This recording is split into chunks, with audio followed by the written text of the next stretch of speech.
Рахмат, менде мындай суроо да. Акыркы 5 жылда укук коргооргондарга мен ойлойм бериле турган суроолордун бири мына жөн эле Google'дан же статистиканы карасак эле, ой статистика дейм, маалыматты карасак интернеттен Ат башы районный военкомат 70 000 сом менен. Андан кийин Бишкек шаарында кармалып туруп 343 бирине. Так, Кара Суу районунда 83 000 сом пара сурашыптыр. Аскер прокуратурасы расследовала. 14 ноябрь 2025-те Ош Манас шаарында шаардык военный комиссариаттын кызматкерлери кармалыптыр. 342 бирине получение взятки и 343 бирине вымогательство взятки. Анан ушундай учурларды биз коррупция менен ичинен аягына чейин күрөшкө чыга албасак, эмнеге азыр биз жогорку кеңештин көзөмөлүнөн бааларды коюу практикасын алып өкмөттүн колуна тапшырып берип атабыз. Эгерде азыркы призывниктерибиз суицидтер көп болуп атат.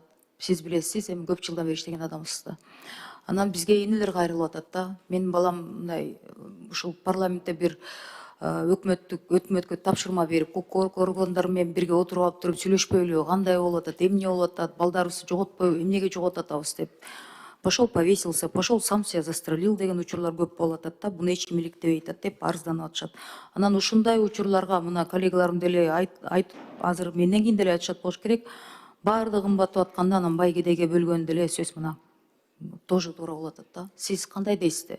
Моралдык жактан өкмөт тарабынан мындай акыларды көтөрүү туура болуп калып атабы? Ушундай ичиңерде коррупцияны жой элексиңер да. Эми биринчи сурооңузга Элвира Жыргалбек. Мен жеке сизди күнөөлөгөн жокмун. Биякта отурган адамдарды мүмкүн сиздер өзүңүздөр мындай таза ниет менен жакшы иштеп келе жатасыздар да. Бирок деген биз эми эл өкүлдөрү катары бизге арыз муундар көп келет да. Биз кантип жооп беребиз? Азыр биз сыртка чыгабыз. Эртең бирси күнү мына среда четверг күнү палатага алып келинет. Аякта журналисттер бизди тосуп алат. Азыр биздин шайлоочуларыбыз чалат. Аякта эмне отуруп алып унчукпайсыңар? Эми баардыгы кымбаттап атканда эми балдарыбызды армия бергенге дагы анан орукчан балдарыбызга да төлөп калат экенбиз. Колунда барбы, жокпу дегенди кимиңер карап атасыңар десе, биз кантип жооп берели? Инфляция болуп атат. Миноборонода деген булар да Министерство обороны эмес, булар да бизнесмен болуп баратышабы деп биз кантип жооп берели? Так. Давайте. Кусап берсеңиз мен жооп берип коеюн. Айтып берлечи.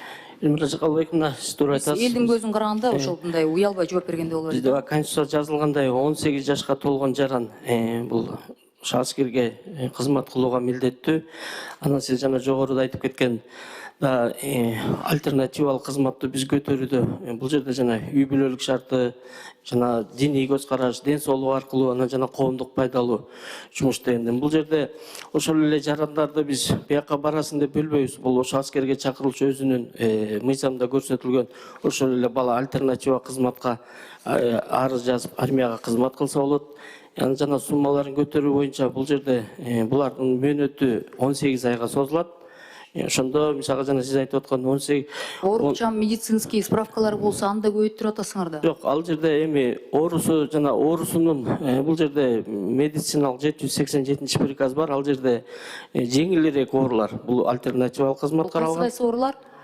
Бул жана ал жерде 12 статья көрсөтүлгөн, эми баарын көрсөтүлбөй коюп, бул жеңилирээк оорулар. Сиз билесиз да, айтсаңыз, салмак аз, салмак аз, зрениясы, миопия, слабый степени, ошондой эле геморрой, ушул сыяктуу оорулар бар.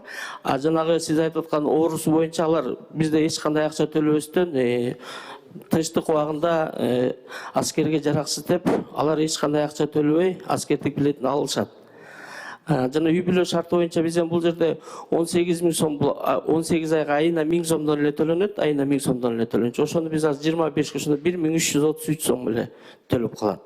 Бул жерде ишо ал чакырылуучулар өзүнүн каалоосу менен арыз жазып өтөт да. Ушул эле балды төлөй албайм, мен аскерге жанагындай органдык кызматтарга кирем десе, ал жерде арызын жазып, ден соолугу таза болсо, кызматын кылып иштесе, кийинкисинде иштесе болот. Менде силерге мындай суроо да, акыркы 5 жылда сиздин акыларыңар көтөрүлдүбү? Канча? Биздин да айлык акылар 100% көтөрүлдү. Айлык акыларыңар эми божомол менен айта аласыңарбы? 50% көтөрүлдүбү, 100% көтөрүлдүбү? Бизде 100% көтөрүлдү. 100% дегенде деле 60 000ге жетпи? андан жогору. Бул баягы кызматты календарный кызматынан канча кызмат калганына жана кандай кызматта должностной окладка жараша болот. Ушунда сиз айткандай минимальный лейтенанттар бир 60 миңден ана полковникке чейин 100 миңге чейин алып атышат. Негизги себеп ошол эмелерди бааларды көтөрүүгө, расчетный показательдер көтөрүүгө негизги себеп болуп эмне болду? Инфляция дагы. Инфляциядан сырткары жана биз айтып аткан 1 айлык кызматка биз мисалга аскерге балдарды жөндөтүп атабыз. Ушул жана 17-жылда саналып калган. Бул жерде ошо чакырылуучуларды сборный пункттан алып барып ошо аскер бөлүккө барып, андан ошол жердеки ичкен тамак ашы, кийинген кийими, анан жана окуу куралда бензин, сыяктуу дистопля сыяктуу эмелер, андан сырткары жана оқ-дарылар дагы расходу да. На душу, да, на одного служащего. Да. Так они же потом жизни своей в Баткене, вы же среди вас же тоже есть такие, умирают потом. Андан сырткары эми булар баягы биринчи категория болгондо жана мобилизациялык резервде эске алып атабыз. Эми бул кийин 1 айлык кызматын кылгандан кийин алар бизге келип биринчи категорияда болуп, жанагындай коопсуздук учурларда биз аларды аскердик катарга резервге коебуз. Ошол жерде булардын дагы жана даярдаганда азыр мисалга жана төлөгөн 50 миң сому мисалга азыр өзүнүн эле ушу барып келгенин даже актап айтат да. А штрафтарын эмнеге 10 эсеге көтөрүп атасыз? Штрафтар эми өзүңүздөргө белгилүү болгондой азыр көрүп атасыздар, көпчүлүк баягы бизде чакырылуу жашы жеткенде эле чет өлкөгө же болбосо бир областтан бир областка булар качып кетип атат. Аскер комиссариятын буларды ишке эмнеге качып кетип атат? Ошолорду издеп жанагы милдетин өтөөдөн качып атышат да. Мен ойлойм, эгер аякта деген кечиресиз урматтуу коллегалар болбой айтат. Эгерде ал жерде деген дедовщина жок болсо, анан ар кандай в основном это дедовщина жөнүндө сөз болот. Ошондой учурлар жок болсо, анан суицидтерди ал балдар деле интернеттен окуп атышат да. Коркуп аткан учурлар мүмкүн болуп атат. Мүмкүн ишенбестик болуп атат да. Бир себеп болуш керек да, миден качып атышат. Эми сиз айтканда Сиз жаш кезекте качышчу эмес, туурабы? Сиздин эсиңизде ошол да. Биздин аталарыбыз, чоң аталарыбыз убакытта деле качышчу эмес. А эмнеге азыр качып атат? Мүмкүн кемчиликтер мүмкүн силерде болуп атат, силердин иш чараңарда болуп атат. Туура айтасыз, эми ал кезде баягы альтернативалык кызмат каралган эмес мыйзамда. Только же армияга барыш керек болчу, же жана сиз айткандай ден соолугу такыр жарабаса, альтернативалык кызмат каралган жок. А бизде азыр эми бизде чакырылуучулардын саны, эми баягы купуялыгы болгончо айтып эле койгон, чакыруучулардын саны сиз айткандай аскерге барып келем деген балдардын саны мисалга бизде кыйынчылык жаратпайт. Менин жеке пикиримде эркек мырзалардын бардыгы армияны өтөш керек. Эртең мекенимди коргойм дегендер. Бирок ошол эле учурда ушундай альтернативдүү жанакы акчалай маселелерди көтөрүлгөндө справкалар сатылбаш керек. Коррупция менен силердин өз араңарда иштеген адамдар кармалбаш керек. Ошону жокко чыгарсаңар, анан суицидтерди жок кылыш керек. Ошондо эл тарабынан да ишеним болот. Бизге да суроо берилбейт. Анан силерге да үстүдөн бирөө чыгып алып туруп, давай мен баламды мынтип бер, чыгарып бер, анан сүйлөшүп берели деген учурлар болбош керек. Ошо тартип сиз үсү жактан болуш керек деп ойлойм, силер тараптан.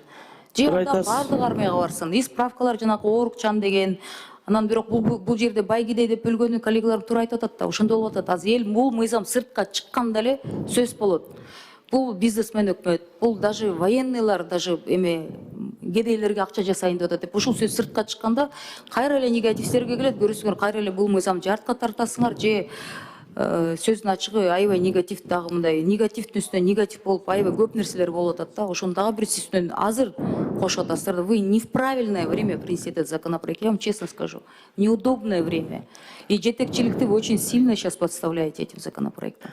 Вам хотя бы надо было или обосновать, или подождать, и не убирать вот эту возможность проходить через парламент, согласование. Все-таки парламент — это 90 депутатов. Это не просто, как бы, да, это избранные народом люди.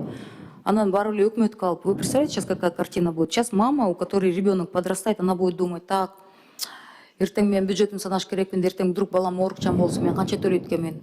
Анан призыв башла турган күндө раз үй өкпөт деген дагы 10 эсе көбөйтүп коет да. Андай болбош керек да. Эмнеге жогорку кеңештин көзөмөлүнөн алдырып атасыңар? Сиз туура айтасыз. Сиз бул боюнча биз дагы жана электрондук учет кылып жүргүзүп атабыз. Анан жанагындай акчалай эмес төлөмдөрдү дагы Ушу жана аскер комиссариятынын кызматкерлери деп жогоруда айтып кеттиңиз, да андай адамдык факторлор болуп кетип атат. Бул боюнча биздин УКМК иштеп атат. Анан биз ушуларды жоюу максатында мына электрондук учет бардыгы жана электрондук повестка менен киргизели. Же болбосо жанагындай сиз сурагандай кандайдыр бир аскердик билет сураган маалда түндүктөн берилүүдө ошонун үстүндө иштеп атабыз. Андан сырткары жана акчалай төлөмдөрдүн баарын безналичный болушунча иштеп атабыз. Бул боюнча биз тараптан көзөмөл жүрүп атат. Менден бир сураныч, парламентке жанакы же аялдар улам көтөрүп атабыз, суицидтер боюнча бир маалымат берип койгулачы. Макул, сизге кат жүзүндө көтөрүлүп атат да. Кат жүзүндө берилди. Рахмат.